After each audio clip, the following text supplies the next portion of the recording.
So, Bismillah ar-Rahman ar-Rahim and Assalamu alaikum wa rahmatullahi wa barakatuh, everyone. We are going to be continuing, inshallah, with the tafsir, of course, with Surah al-Ma'idah. And yesterday we discussed a number of different topics in regards to the tafsir, of course, that we're doing. And of course, so Bismillah ar-Rahman ar-Rahim and Assalamu alaikum wa rahmatullahi wa barakatuh, everyone. We are going to be continuing. Sometimes I have to silence myself. Okay.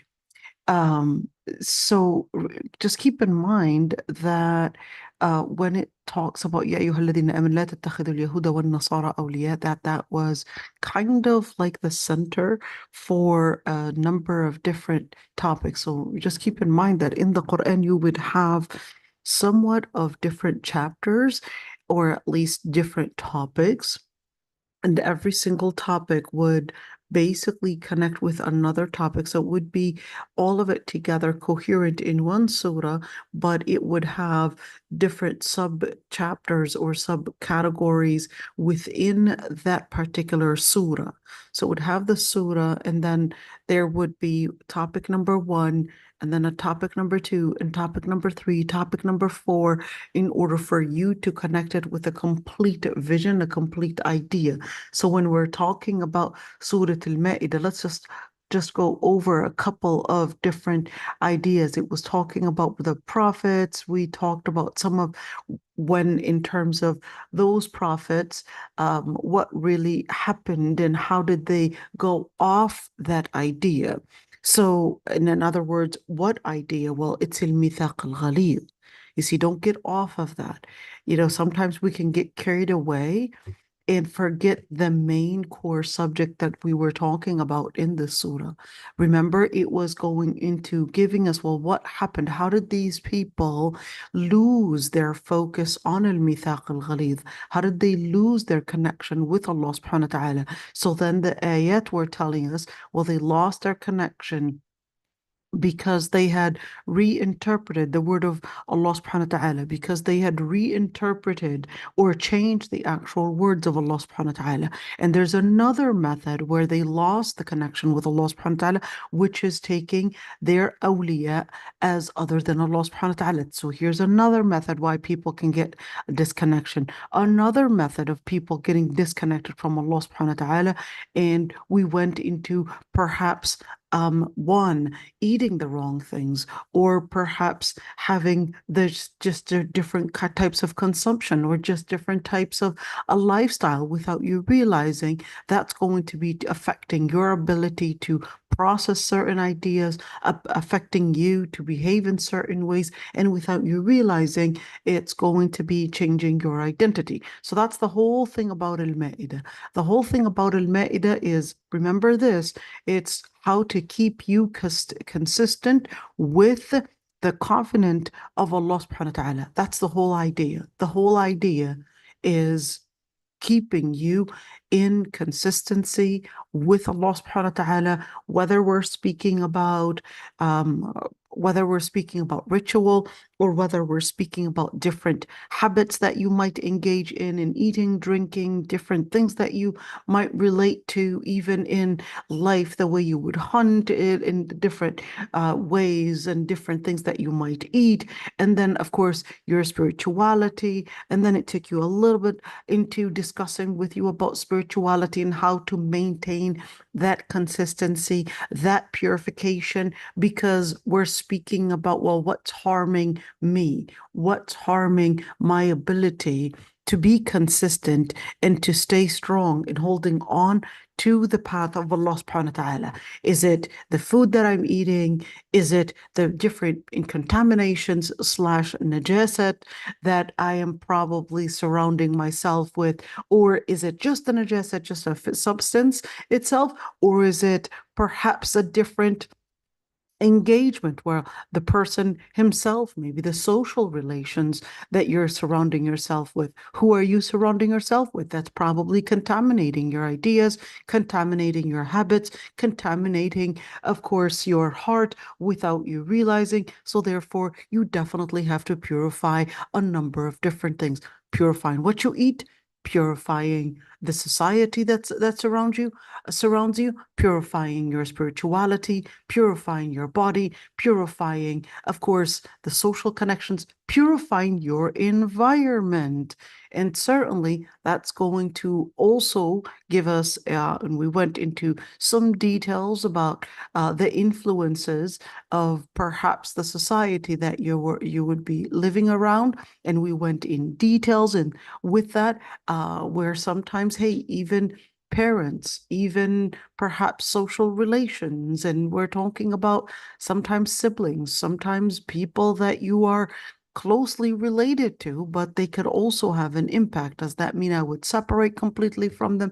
So we went into certain details about one, the implications or the influences that they might have, the implications that we could be also an implication of our own family's choices. And we went in details when we said قال فإنها محرمة عليهم 40 سنة يتيهون في الأرض. We went in details and we took a lot of time, and we talked about some of the contaminations, how, again, social contaminations, where your own brother could be the person to, even just like with the children of Adam alayhi salam, there's no such thing as a perfect family. You had Prophet Adam alayhi salam, one brother killed the other. You had Prophet Nuh alayhi salam, his wife and his son were basically the ones to go against him. So there's no such thing as necessarily a perfect family. You had Prophet Ibrahim, his own father was the main one that was working against him. He was basically leading everyone on how to brutally kill him or even burn him. So those are just some of those prophets and what kind of struggles that they were living in along with their family. So just we went over that as well. And we also talked about, well, some of the lessons that we had learned in regards to, of course, let's say, removing the contamination of such people within the society, what we should be doing. And that's when people kind of went away because they couldn't handle criminal law and going into details in regards to criminal law, but it's still something important that we have to learn because this is part of your Islam. You have to learn these details because these details, one, they're mentioned in the Quran. Two, it's something for you to learn, even if it's not applied, but it's something for you to learn in order to also be able to defend your Islam whenever misconceptions are thrown at you. We also went, of course, we also went in certain details about the Yahud and the Nasara and how they had dealt with the Quran or even the revelation or the revelations throughout history, and how the Munafiqeen as well. We went in details with the Munafiqeen, and certainly went in lots of details how they knew the truth, but not because they knew the truth that was going to be something that was going to be saving them, not until they would apply it. And we went in details and how the Jews, and certainly this is not to necessarily talk to the Jews, but this is to let the Muslims know that the nations before you, whether it's the Yahud or the Nasara, they knew the word of Allah subhanahu wa ta'ala but didn't apply it, or they probably gave themselves the different justifications in order to not apply the words of Allah subhanahu wa ta'ala. And we could see that this is right now common within the Muslim society.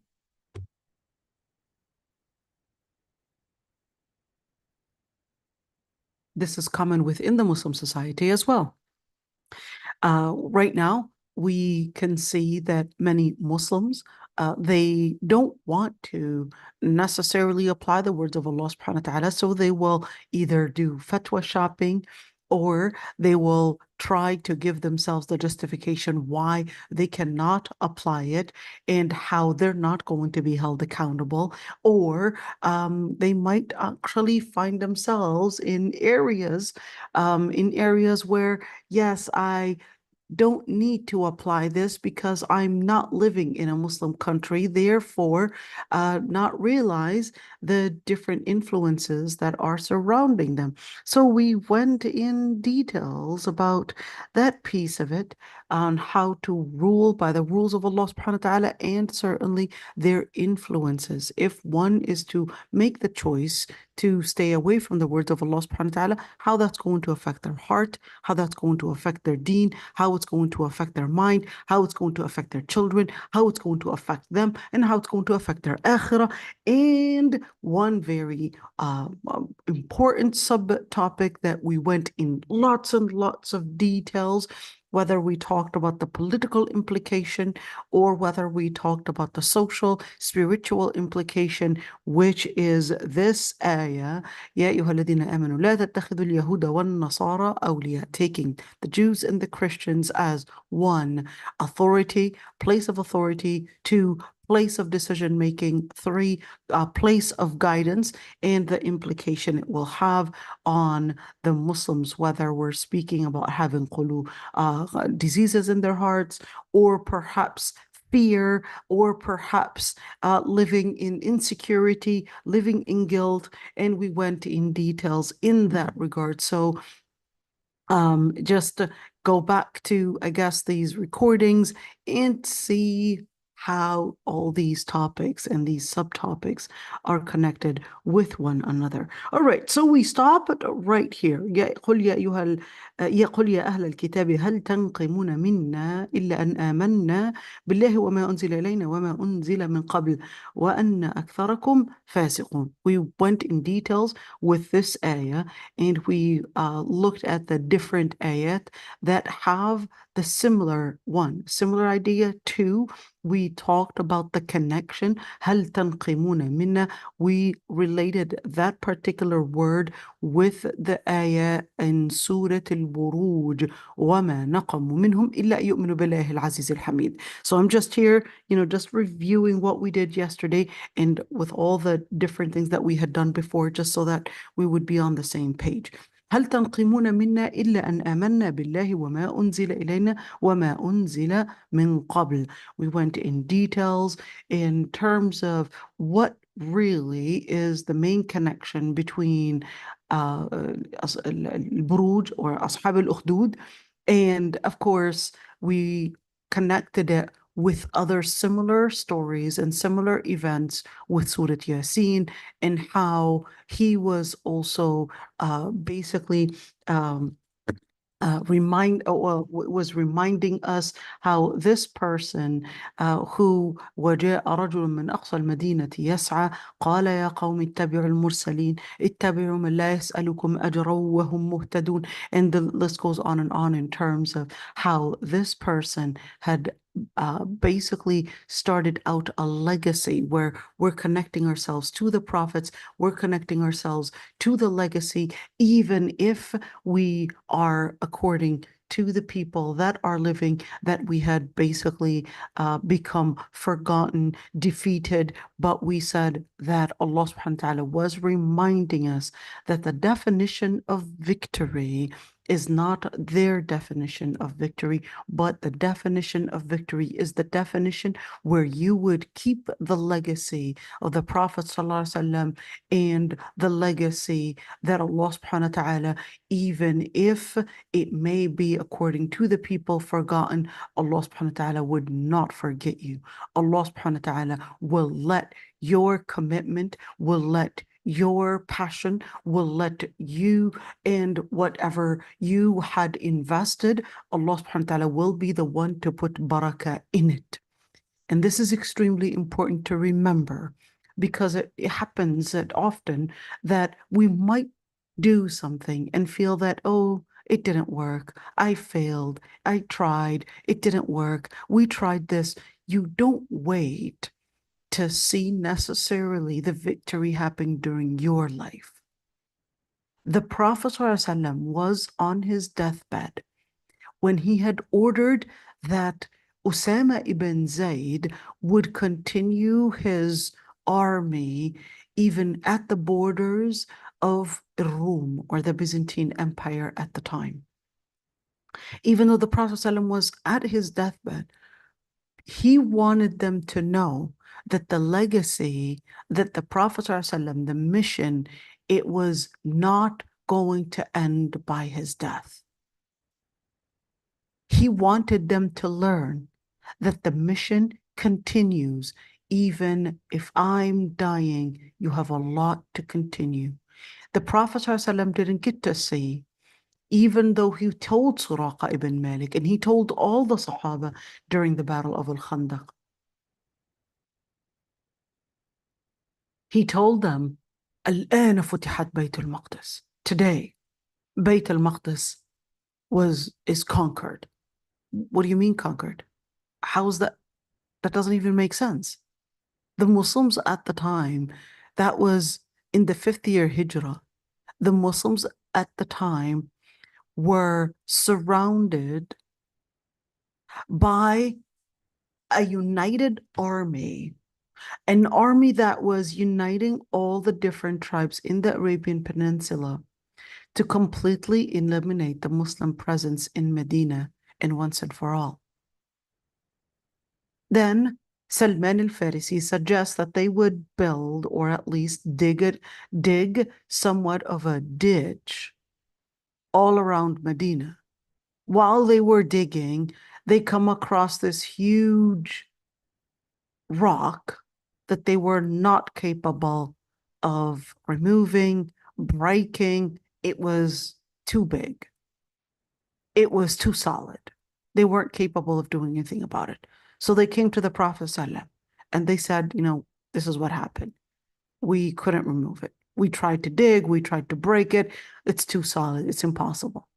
So the Prophet ﷺ he asks for kind of like a hammer or something, some tool, and strikes one, and he said, الآن فتحت كنوز كسرى. Now, this is announcing that the treasures, that the castle, that the monarchy of Kisra, the Persian Empire, is now defeated. And then strikes again. This is announcing that the Bayt al-Maqdis, which was considered at the time, considered as a main capital for the Byzantine Empire within at least the Middle East. And the Prophet ﷺ strikes it again. You look at that. Well, how is that even making sense? That the Prophet ﷺ is saying, now this is the defeat of two major empires right there. What do you mean defeat of two major empires when your own existence is at risk right now? But that's because the Prophet ﷺ, Muhammad ibn Abdullah ﷺ, knew that he was a prophet of Allah subhanahu wa ta'ala, and that his legacy, and that the Prophet's legacy, and that the mission was not going to end, not even with his death. And he had known that Allah subhanahu wa ta'ala had started the mission, had started this message, and that it would not end. And that Allah subhanahu wa ta'ala had foretold him that the Persian Empire, the Byzantine Empire, in fact, even more, was going to be under Muslim rule. What does it mean that it's under Muslim rule? It actually means the victory of Islam. It actually means that the power is going to go beyond what they would define at that moment as nothing but defeat. You have to put those in context, that what people or experts might define as defeat during your time, Allah subhanahu wa ta'ala has his own definition. And when you want to judge and you want to look at the world around you, it's important that you would look through the lens of Allah subhanahu wa ta'ala. Quran and Sunnah. Those are the key elements to help us read the world in the lens that Allah subhanahu wa ta'ala had taught us, that defeat and victory is not necessarily by thinking that you had won politically, but it's actually based on your commitment, your consistency in preserving the Prophet's legacy. This is victory. Victory is in consistency in your identity, the identity of the prophets, the identity, the legacy, the commitment to staying connected with that. That's the victory. That's victory. That's not defeat.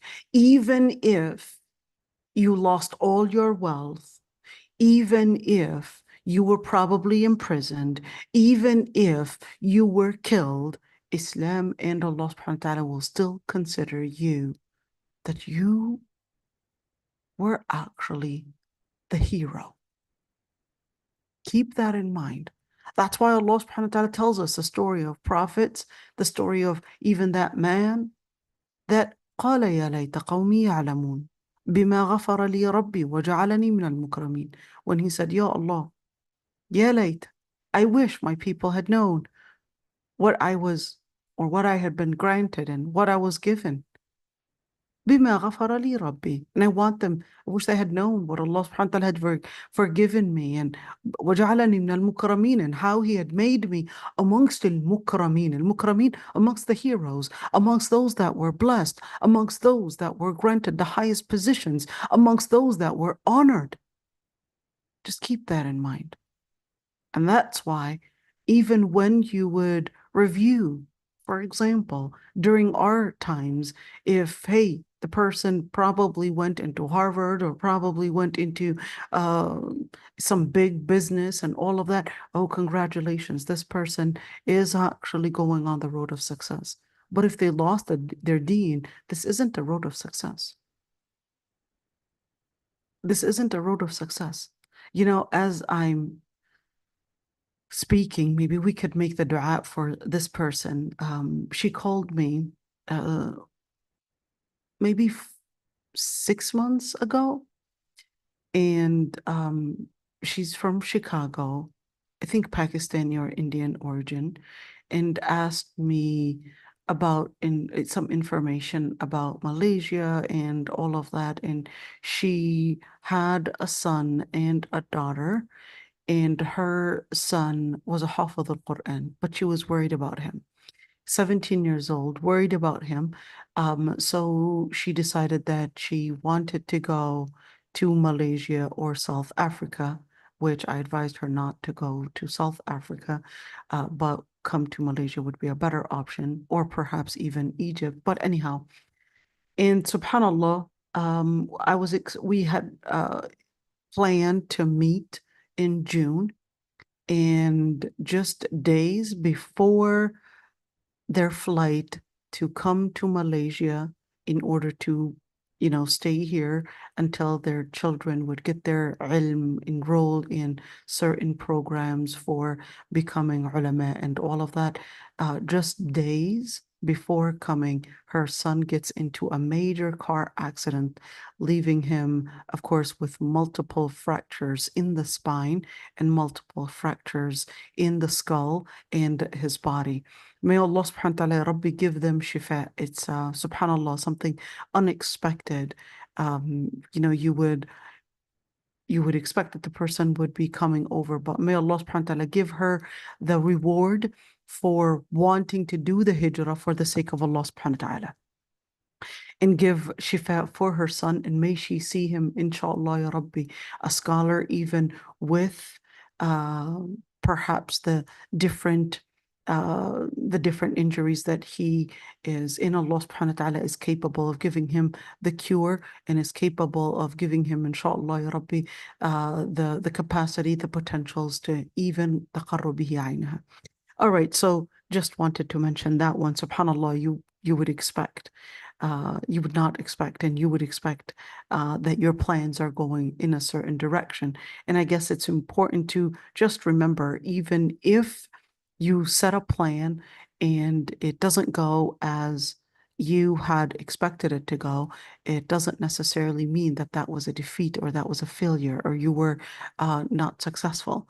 It just remember whatever effort you invest, whatever effort you would put in, remember the niyyah, even if you just had the intention to do something. We were doing it in hadith, in pearls of the Prophet ﷺ.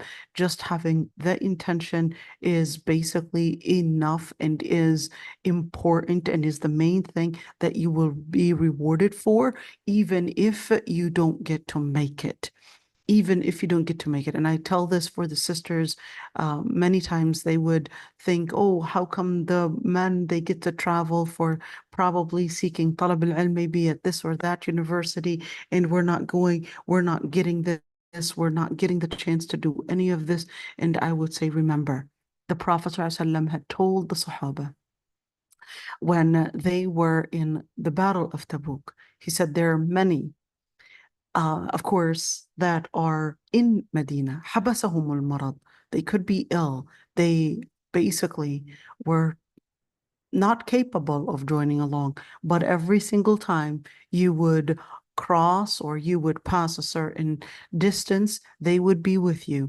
You might go into a valley, they would be with you and accompanying you in that valley. You would be joining along and doing a certain, probably a certain a certain struggle, but they would be getting the exact same reward. Why? Because they had the honesty, because they had the sincerity that if they were capable of joining along, they would have done so, but they weren't capable, perhaps because she didn't have a mahram. She wasn't capable. Perhaps she didn't have the money. Perhaps she had her husband who basically objected that, no, you've got your children. I can't take care of the responsibility, etc. So just put the intention, even if you're not capable of joining along, that's enough that Allah subhanahu wa ta'ala will put the barakah, and keep that in mind. Allah subhanahu wa ta'ala will put the barakah. The blessings is not about how many people are probably following you or subscribing or joining you, or what the blessings is in the intention that you would put and invest in this work. That's the blessings. The blessings is that Allah subhanahu wa ta'ala is witnessing your work. The blessings is that you had the intention to want to perhaps go along with them in Hajj. The blessings, even if you are to be obeying your husband, for example, to do a certain task and you're just being obedient to your husband, and not necessarily something that you want to do, but it's just because you wanted to be the good housewife, you wanted to be the good mother, that's enough for you.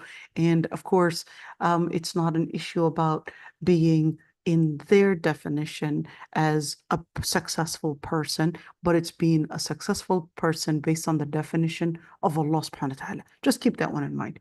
All right. قل هل أنبئكم بشر من ذلك مثوبة عند الله من لعنه الله وغضب عليه وجعل منهم القردة والخنازير وعبد الطاغوت. We also went in details when the ayah, of course, said, and tell them, should I not tell you off what is bisharrim min dhalik, of what is worse than, of course, what they were doing. Mathubatan عند Allah. What's, of course, well, if you had lost al-mathuba, if you had lost the reward, and or you went into la'na, curse, or even Allah subhanahu wa ta'ala wasn't content over you, or even curse them into monkeys or apes and pigs, وعبد الطاغوت, and also worshipping الطاغوت. We went into details about what طاغوت is, and just keep in mind, this is a very common question. I don't know why people are always asking about this question, but a common question that people would ask, so are the monkeys and the pigs that we see,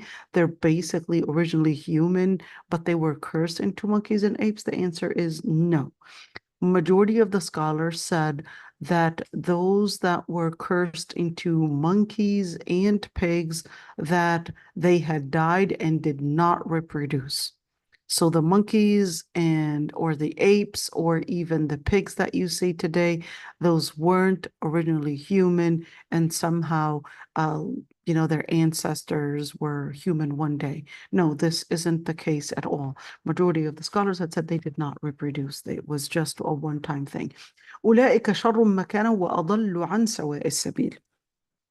So let's just see a couple things here. So by taking other than Allah subhanahu wa ta'ala as al-awliya, what are the implications? Let's say we did talk about the implication. Number one, قلوبهم مرض. They would have diseases in the heart. We talked about the insecurity that they would feel.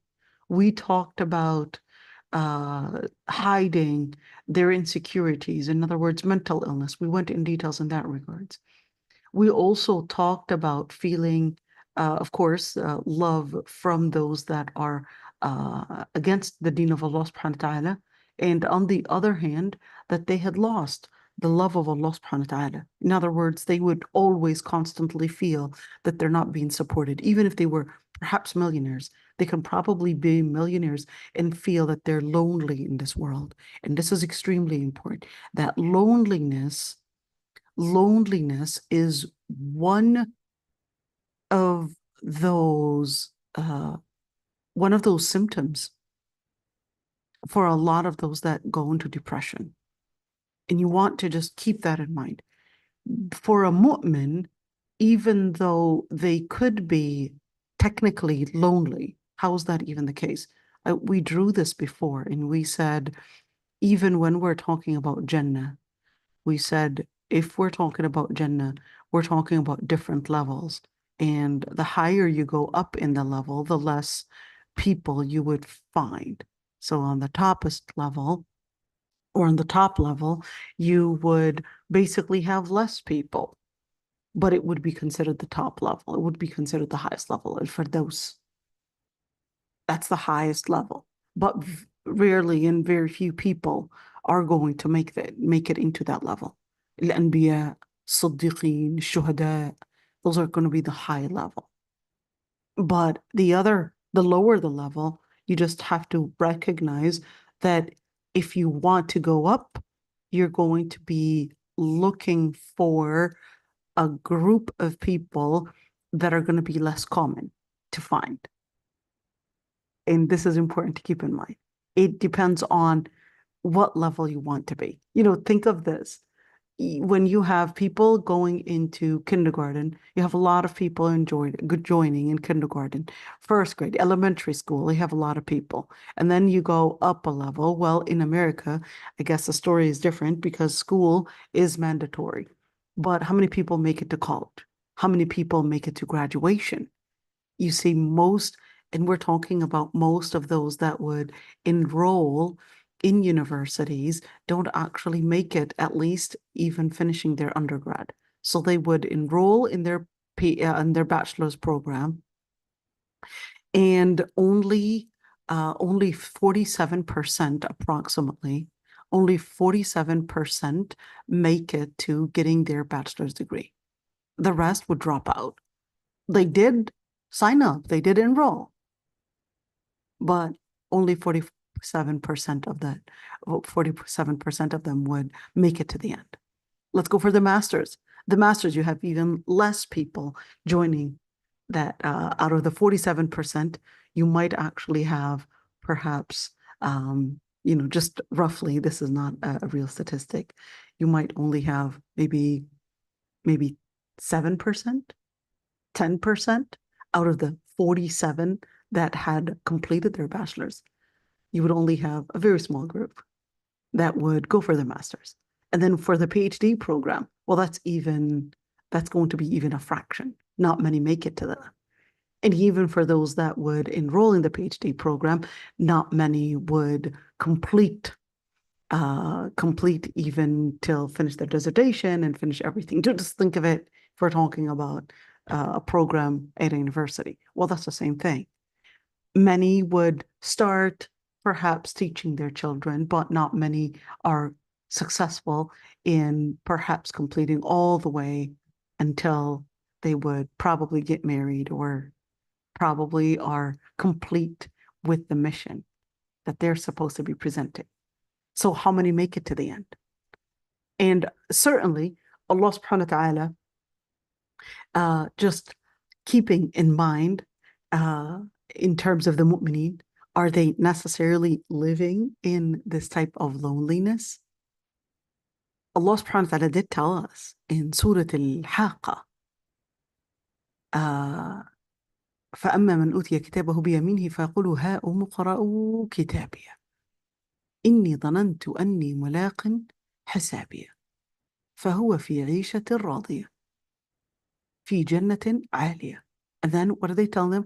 كلوا واشربوا هنيئا بما أسلفتم في الأيام الخالية. Stop right there. So what happened in Surah Al-Haqqa? Should we take you there, or did we take you there before? Let's go there for a bit. In Surah Al-Haqqa, Allah subhanahu wa ta'ala was telling us, let's go really quick. Surah Al-Haqqa, what did Allah subhanahu wa ta'ala tell us? Let's see. Let's look at it. What happened? فَأَمَّا مَنْ أُوتِيَ كِتَابَهُ بِيَمِينِهِ. And those that had taken the book in their right hand, they would yell out, هَا أُمُقَرَأُ كِتَابِيَ. This mud right there is to voice out how happy they were feeling. Come and read my book. هَا أُمُقَرَأُ كِتَابِيَ. And of course, you've got right there the hams. إِنِّي ظَنَنْتُ أَنِّي مُلَاقٍ حِسَابِيَهْ. I knew. And the dhanna, of course, for al-mu'min is al-yaqeen. They were certain that Allah subhanahu wa ta'ala was going to hold them accountable, that Allah subhanahu wa ta'ala was going to make judgment day. Ya Rabbi.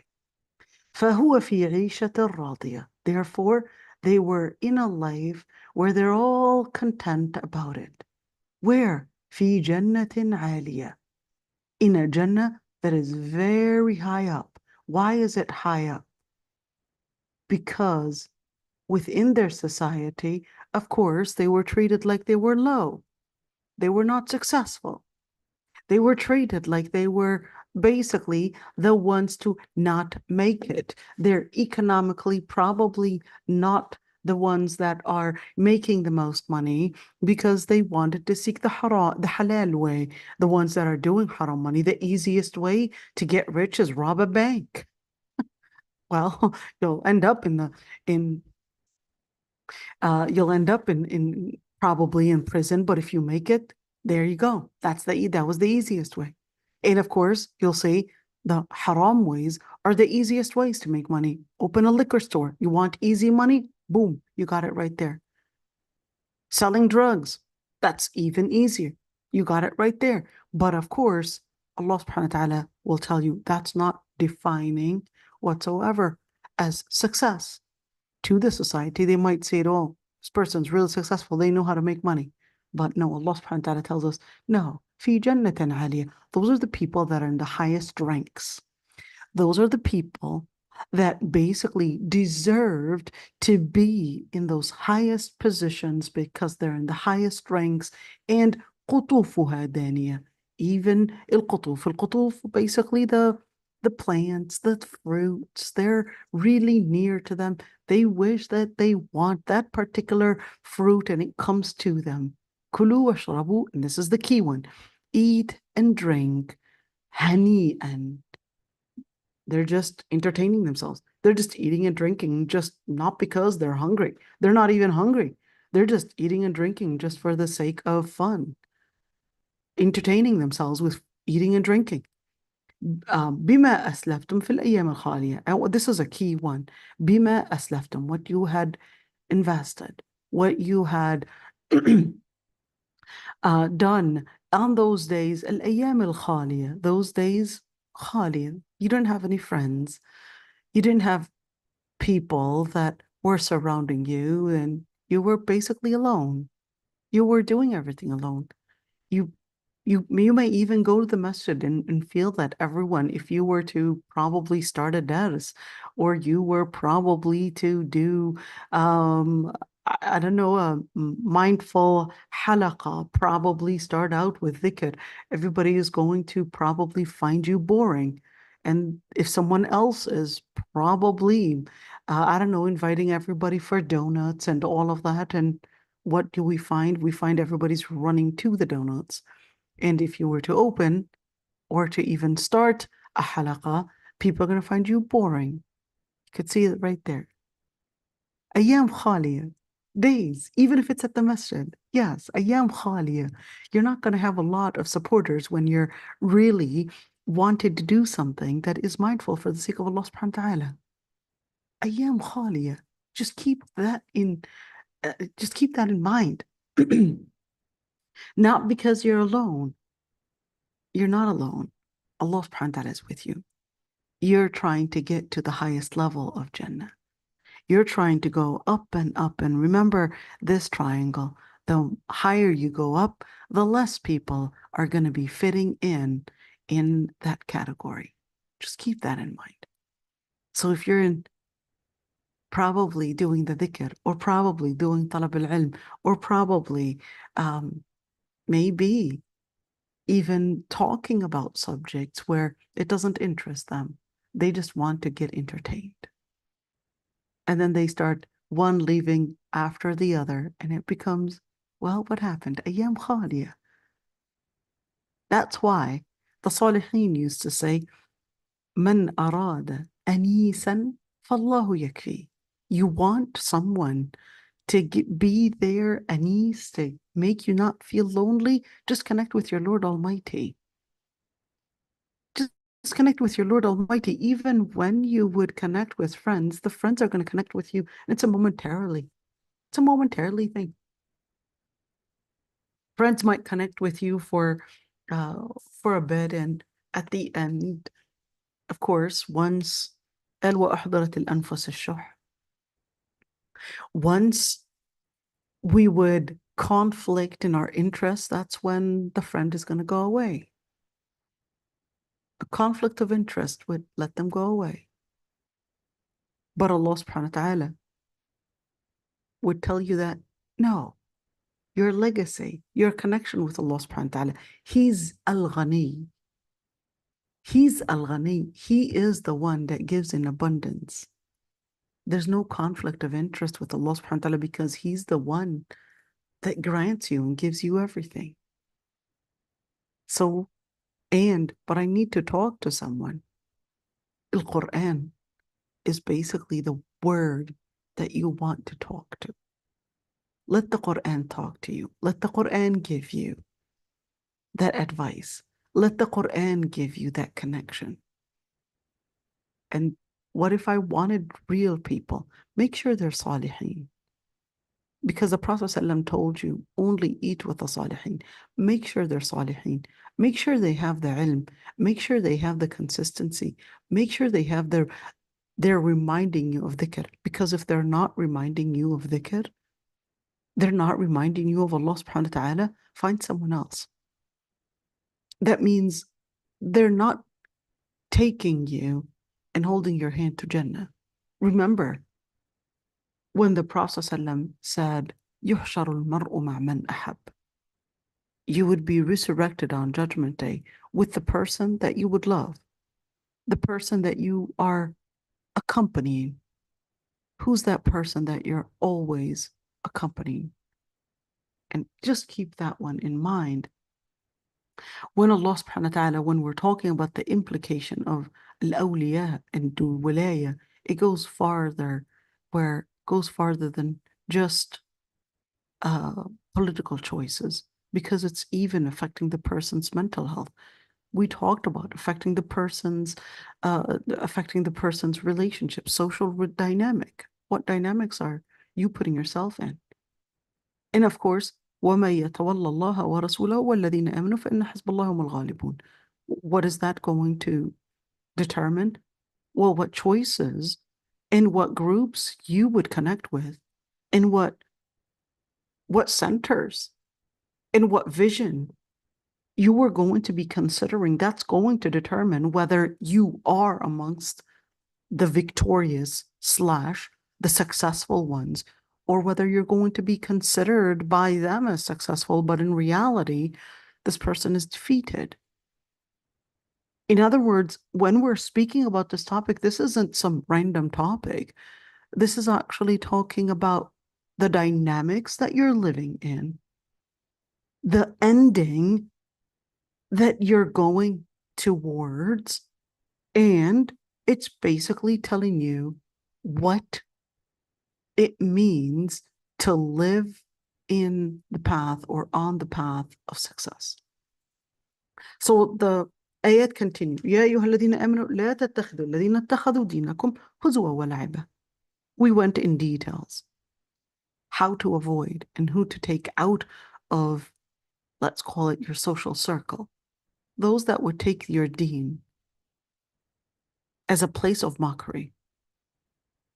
In other words, building your relations, your social relations, based on those that want Allah subhanahu wa ta'ala, those that want ilm, those that want al-akhirah. That's what it means to have al-walaya for Allah subhanahu wa ta'ala. So when you're looking at how Allah subhanahu wa ta'ala said, أولئك شر مكانا وأضل عن سواء السبيل, Allah subhanahu wa ta'ala was right there telling us, أولئك شر مكانا.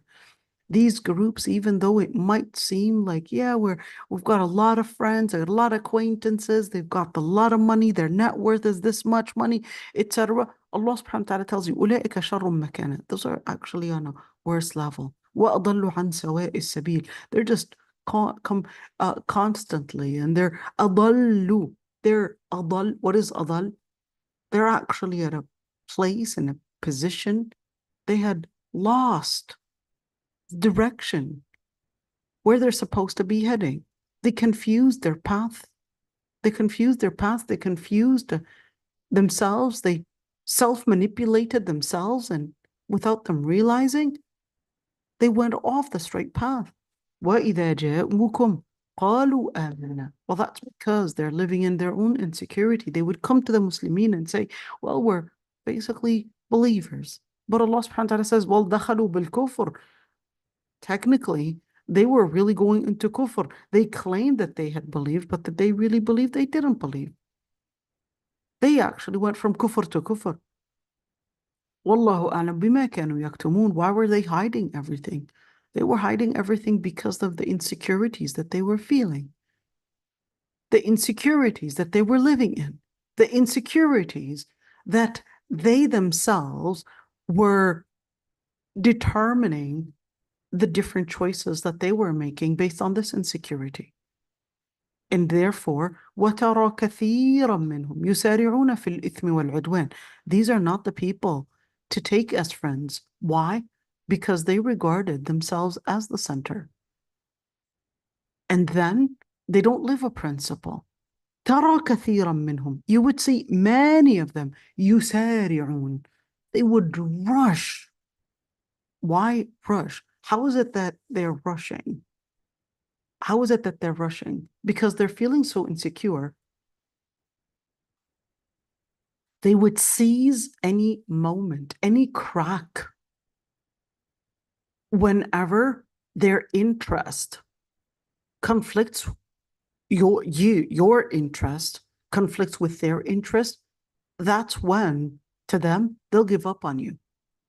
That's why true friendship, it can never be based on, yeah, well, we like the same songs, or we go to the same school, or that's not a friendship. True friendship is al-hub fillah, is love for the sake of Allah subhanahu wa ta'ala. That's true friendship. Where sometimes, yes, we might conflict in interest. Maybe, hey, this much money or that much money. That's mainly the main interest that people, أحضرت الأنفس الشح, but they would understand that money is the cheapest thing. Money is the cheapest thing. It's not the most expensive. It's not the most valuable. They would recognize that's what's valuable is really al-hub fillah.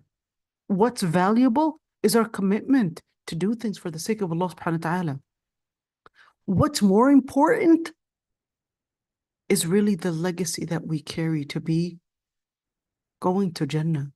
That's what's valuable. Money is the cheapest thing. But a person that is living for the sake of dunya, to them, that's their sake, that's the center. That's why ترى كثيرا منهم يسارعون في الإثم والعدوان. You would see them, they're rushing whenever there's a conflict of interest with them. يسارعون في الإثم. They're willing, rush, because they're feeling insecurity, they're panicking.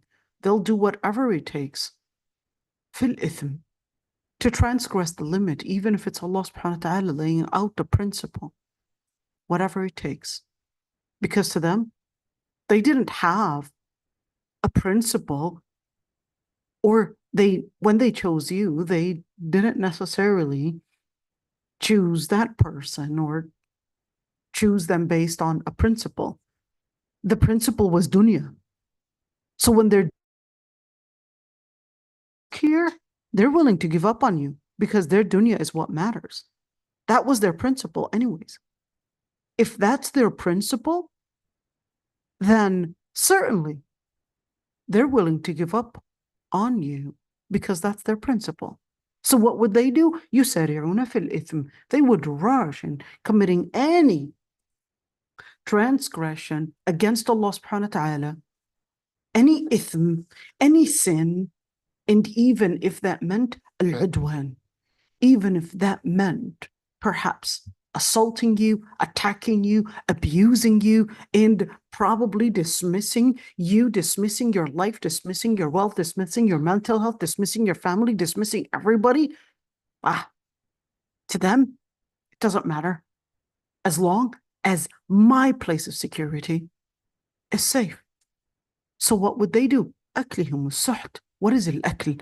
Al-akl is food, but this is not talking about food. This is not talking about food.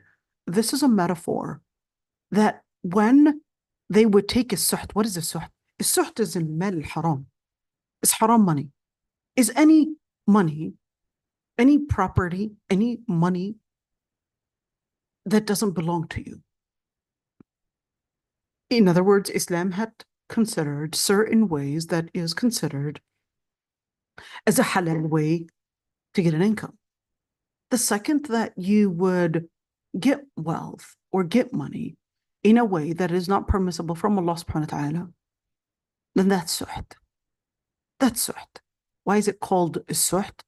It's called a suht because any wealth, أيما مال نبت على الحرام or نبت على السحت فالنار أولى به. Any wealth that accumulated or increased in impermissible means, then hellfire is going to be the closest direction or the closest destination to it. Why is it called suht? Suht because you would think that the wealth is increasing, but the truth of the matter is that it's eating you up. It's eating you up. You would think that, yes, and you would see the haram money, once it's within our income, it starts affecting our children, affecting our deen, affecting our akhlaq, affecting our marital relations, affecting even our mental health, and without us realizing. What's wrong? This person has all the means to be happy, but they're not happy. Why? Because لبئس ما كانوا يعملون. They thought that they were being successful. But the truth of the matter, بئس. It's a horrible thing that they were doing. So what happened? Basically, took them into a different direction. لولا ينهاهم الربانيون والأحبار عن قولهم الإثم وأكلهم السحت. لولا in لغة عربية is called حرف امتناع لوجود. In other words, you're looking at this didn't happen. If they would have done so, then the story was different, but they didn't do it. So what is it that they had done, or what is it that they didn't do? So ينهاهم, from the root نهى, or نهي. So naha means to forbid. So did they remember al-Rabbaniyun? We talked about al-Rabbaniyun in other classes in Tafseer. Al-Rabbaniyun, we said al-Rabbani comes from the root Rabb. We said Rabb, or at least not the root, but Rabb, and Ba is basically the root. But we said the Rabbaniyun basically means they're centered around the Lord Almighty. That's a Rabbani. A Rabbani is a person that's centered around Allah subhanahu wa ta'ala in their vision, in their dhikr, in their choices that they make, in their legacy, in every single corner in their life. It's always, what does Islam say? That's a Rabbani. What does Islam say? How is Allah subhanahu wa ta'ala during this minute seeing me? Is Allah content over me during this minute or that minute? That's a Rabbani. A Rabbani is a person that's always connected with Allah subhanahu wa ta'ala. They won't forget Allah subhanahu wa ta'ala. That's a Rabbani. Ya Allah, make us from those. And al-Ahbar. Who are al-Ahbar? Al-Ahbar are basically the scholars. In other words, it's important to mention, notice that it mentioned the Rabbaniyun before al-Ahbar. Does that mean al-Rabbaniyun are better than al-Ahbar? Al-Ahbar are the scholars. All right? Which is better? Is a Rabbani better than a scholar? And we did before Rabbaniyun and al-Ahbar, always mentioning Rabbaniyun and al-Ahbar. So in general, al-Rabbani, there are differences of opinions, by the way, on who's even at a higher rank. But al-Rabbani is putting in ilm and action. Ilm and action. Al-Habr, they could know, but not necessarily always putting everything in action. All they could know. They have the information. Are they necessarily applying everything? So in other words, al-Ahbar, they could have different kinds of shortcomings, but al-Rabbaniyun, they would have better commitment. They would have better commitment, perhaps less ilm, but better commitment. Al-Ahbar, they've got the ilm. Not the same level of commitment as al-Rabbaniyun.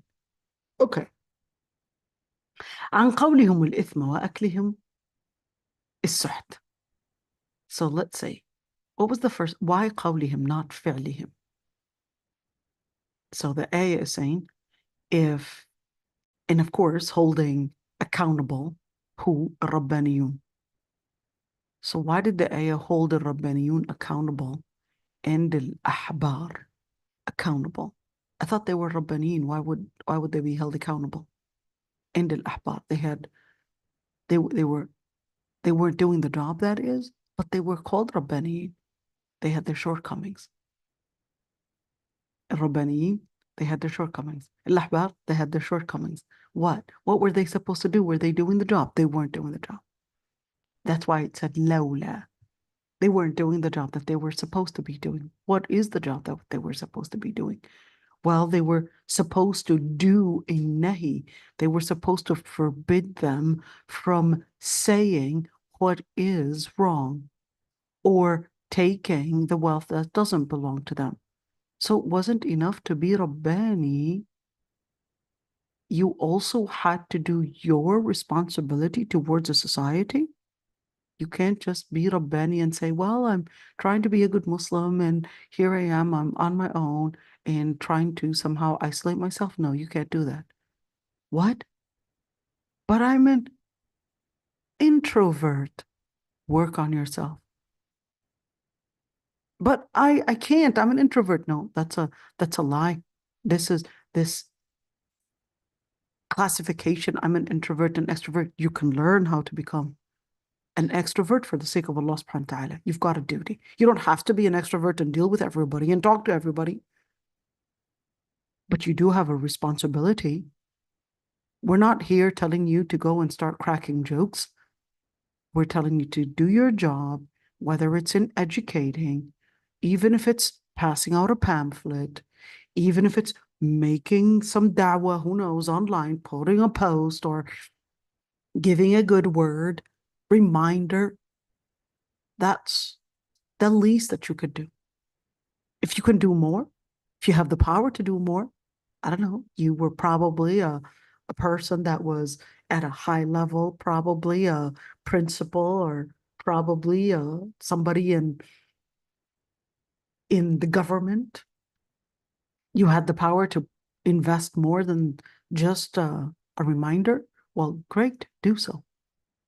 And here's one thing. Look at that it didn't say عن فعلهم الإثم.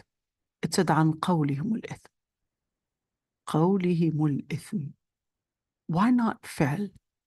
Because all wrong doings, they start out with words. And this is extremely important to keep in mind. What did the Prophet ﷺ tell Mu'adh? Mu'adh said, are we going to be held accountable for whatever we say? And the Prophet ﷺ said, ثكلتك أمك يا معاذ. Mu'adh, ثكلت, if only your mother wasn't even pregnant with you. In other words, it's kind of like, like, what are you saying? Or in modern Gen Z language, bro. That's the Gen Z really taking it out somewhere else in their I guess expressions. Okay. ثكلتك أمك يا معاذ وهل يكب الناس في وجوههم إلا من حصائد ألسنتهم. What actually takes people to hellfire is really because of what they had said. Most of it is really coming from the words. In other words, the change really is mainly seen in the words. That's the beginning. If the Rabbaniyin and al-Ahbar had actually come in and started the change by first at least correcting their words, they might not have had the ability to correct it when it later became, I guess, too apparent. But they could have, at that time, at least started out with correcting and bringing awareness when they were saying the wrong things. That's the start. That's the start. Correcting their words, correcting the narratives, correcting their vision, looking at the words. Because once it goes into a second level, perhaps making it maybe a law, or perhaps setting some power to defend and implement those that were words at one point. What do we got? Maybe you were too late, but you still have to work. So therefore, at least start to bring about the clarification and da'wah when they were in the early stage of words. Correct the words, bring about that clarification to the misconceptions, bring about a correction in words, in da'wah, in words. وَأَكْلِهُمُ السَّحْتِ. And even when they were doing the wrong thing, in taking people's wealth, then you would have to invest in making the change and bring about what you can do to change all of that. Of course, how are we going to change all of that? Well, there are different ways. لبئس ما كانوا يصنعون. I'm going to take you to Tafseer al-Qurtubi for a bit. Let's see what al-Qurtubi says in this regards for that ayah. Let's see. He says, لولا ينهاهم الربانيون. He said, لولا بمعنى أفلا. So here, al-Qurtubi said, well, what لولا is to mean in this context, it would mean, Why did they not? Or أفلا, they had only done so. And ينهاهم, of course, يزجرهم. What is الزجر? الزجر is to scold. But I thought we were supposed to be nice in our da'wah. Why are we here scolding? So certainly Allah subhanahu wa ta'ala did tell us, ادعو إلى سبيل ربك بالحكمة والموعظة الحسنة وجادلهم بالتي هي أحسن.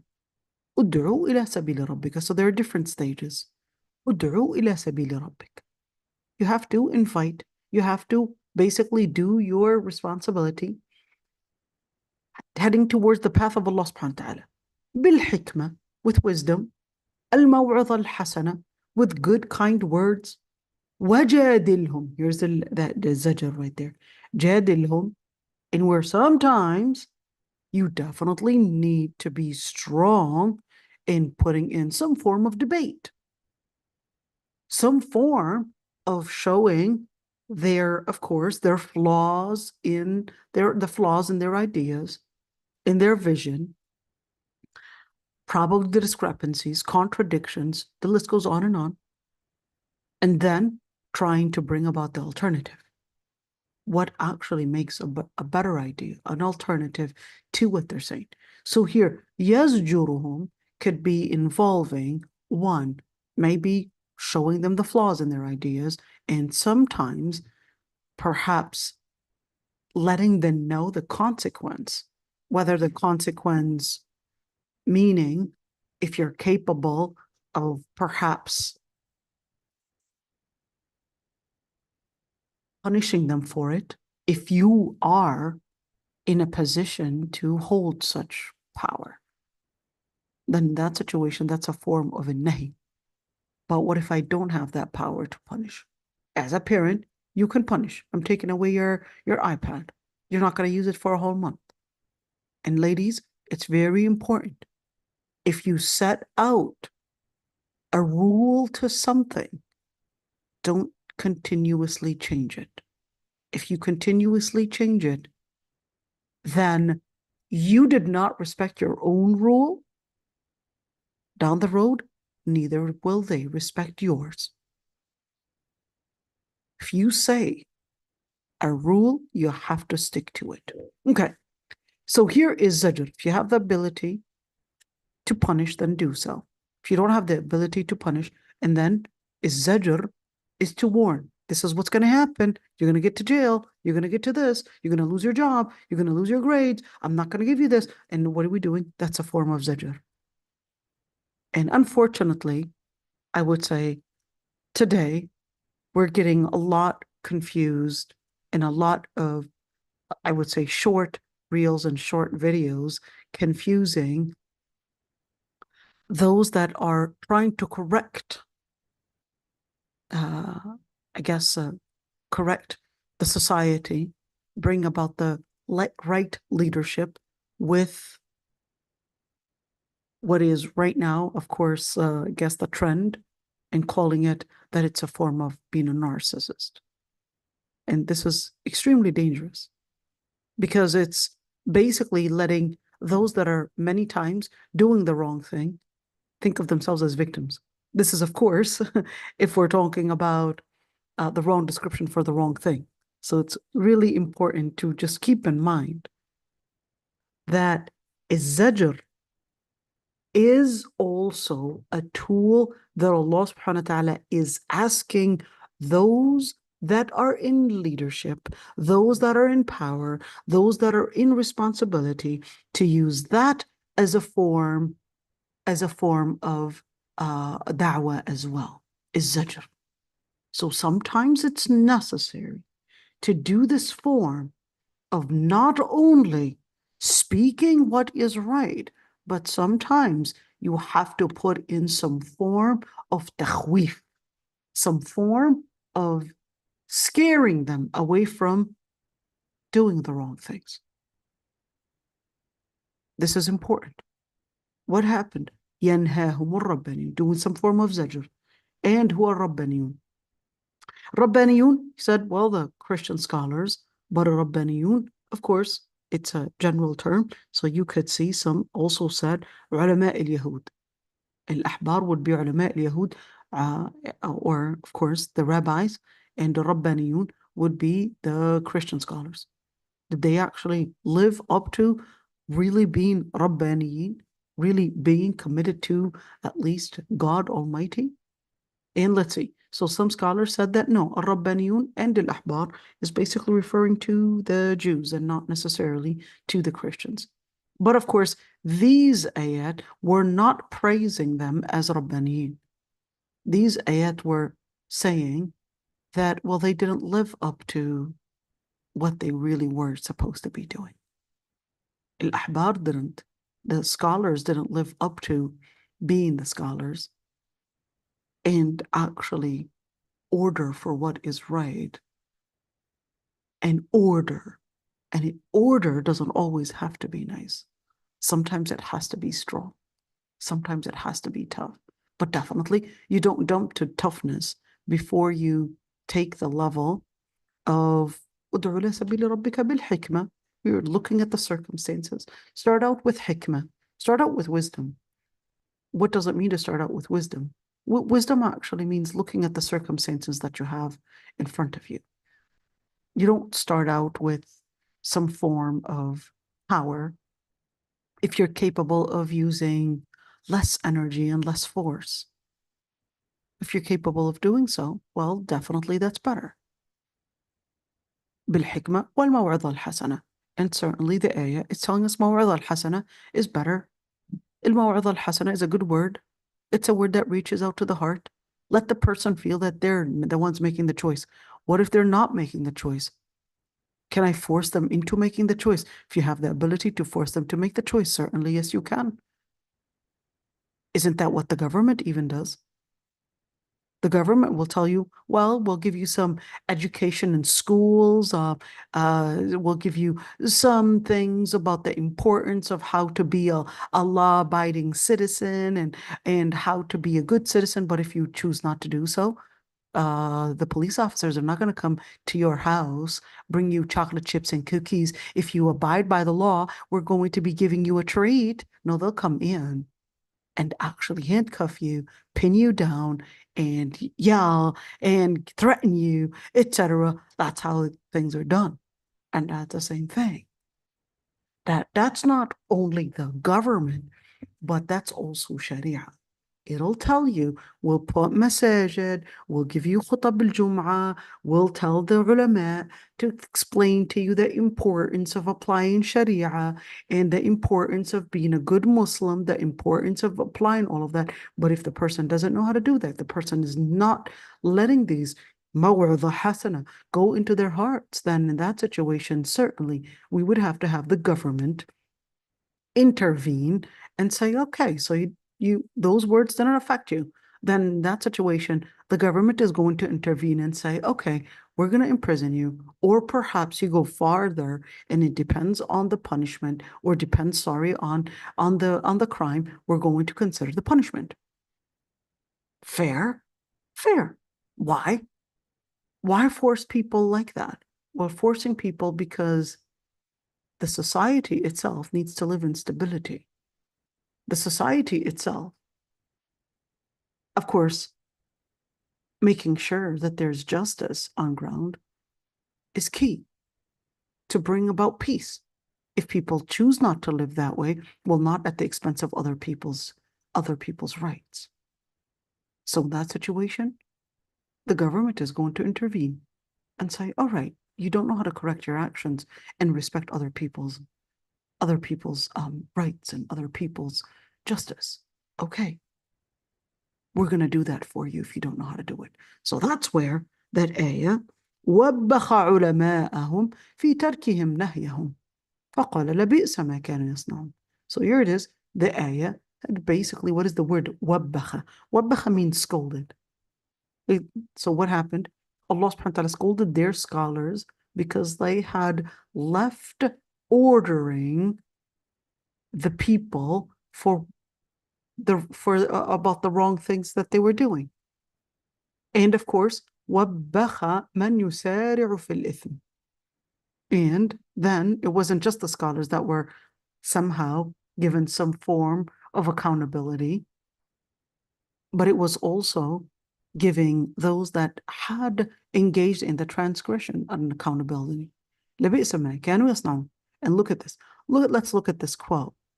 القرطبي said ودلت الآية على أن تارك النهي عن المنكر كمرتكب المنكر. فالآية توبيخ للعلماء في ترك الأمر بالمعروف والنهي عن المنكر وقد مضى القول في هذا المعنى. What did he say? He said the ayah is indicating that abandoning, ordering for what is basically forbidding what is evil is going to be like كمرتكب المنكر.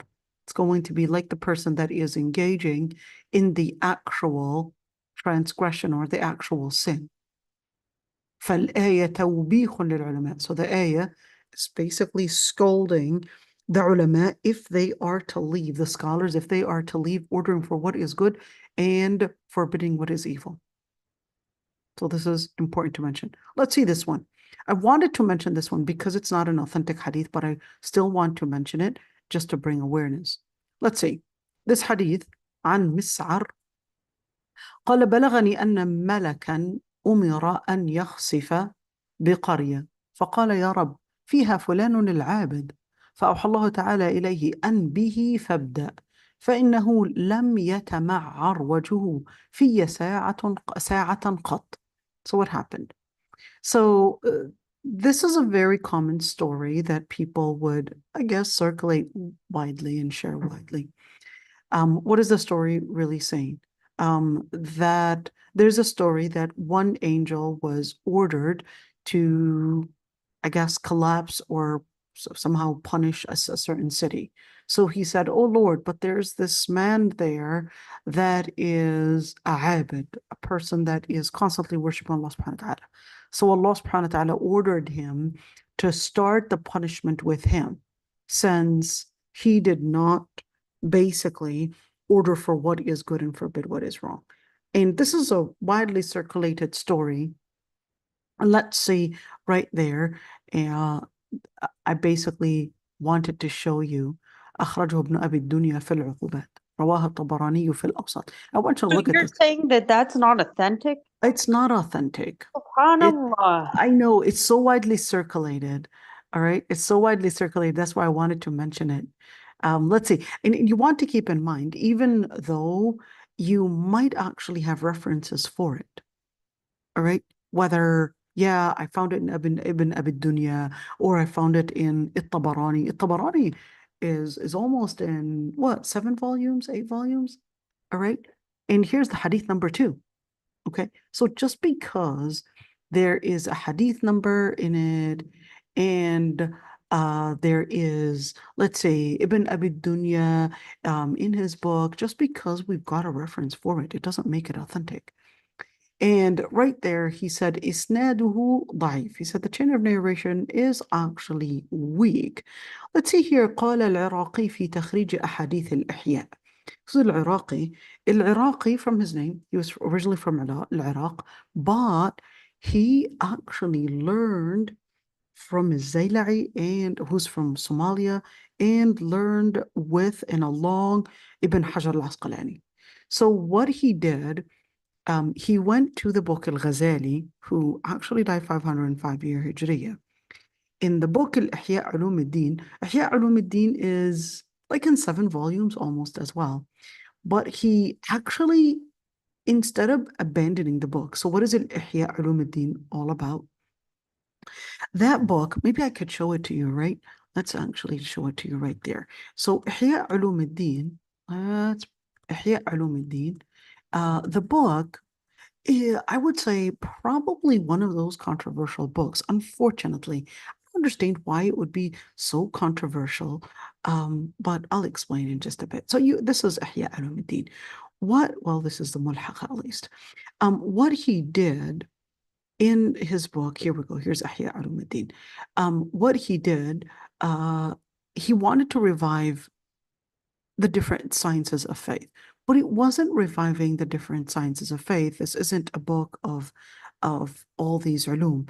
It was, he'll tell you like العبادات, المنهيات, all these different areas. What he wanted to do, he was looking within the society, and the society was taking and studying fiqh, but then they were so indulged in that science that they really forgot how to connect and how to relate that ilm to softening their hearts.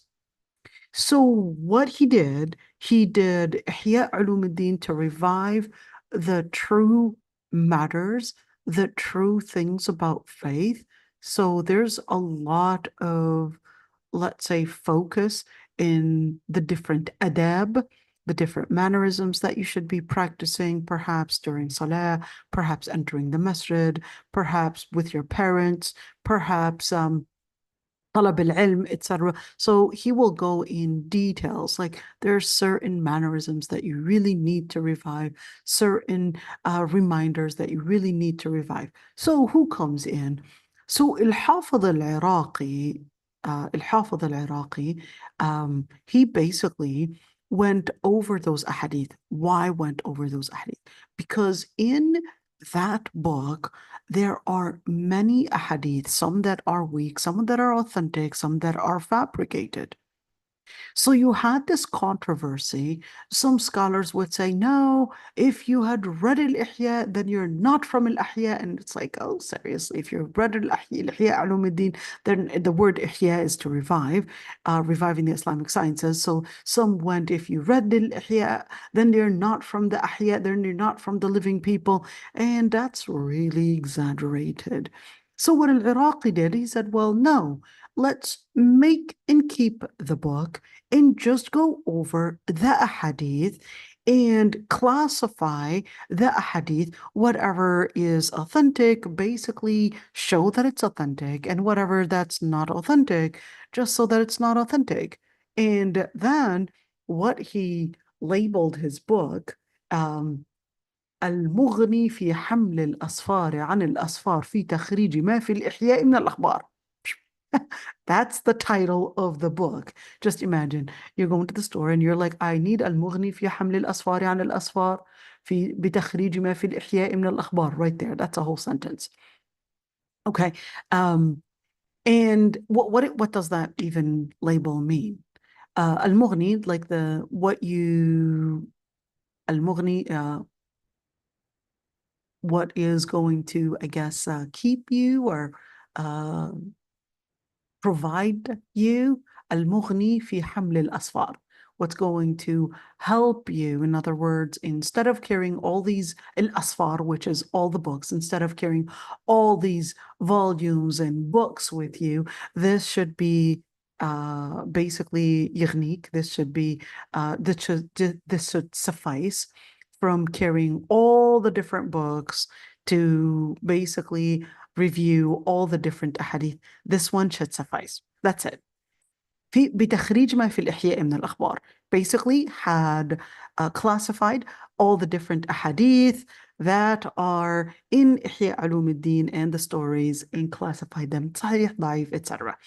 And he said, let's see, الحافظ العراقي, he said, well, that story was mentioned by Malik ibn Dinar and not the Prophet ﷺ. So not on Mus'ab, and not that the Prophet ﷺ had said it. So in other words, it's not marfu', but it was actually mentioned by Malik ibn Dinar. So look at that. So the story mentioned by someone else, and therefore not necessarily authentic. So does that mean we shouldn't be somehow sharing the story, etc.? Well, just wanting you to know that at least this piece of information, this story, is not necessarily something that you would depend on in your understanding of the deen. Let's say it that way. Let's see. في صحيح الترمذي إن الناس إذا رأوا الظالم ولم يأخذوا على يديه أوشك أن يعمهم الله بعقاب من عنده.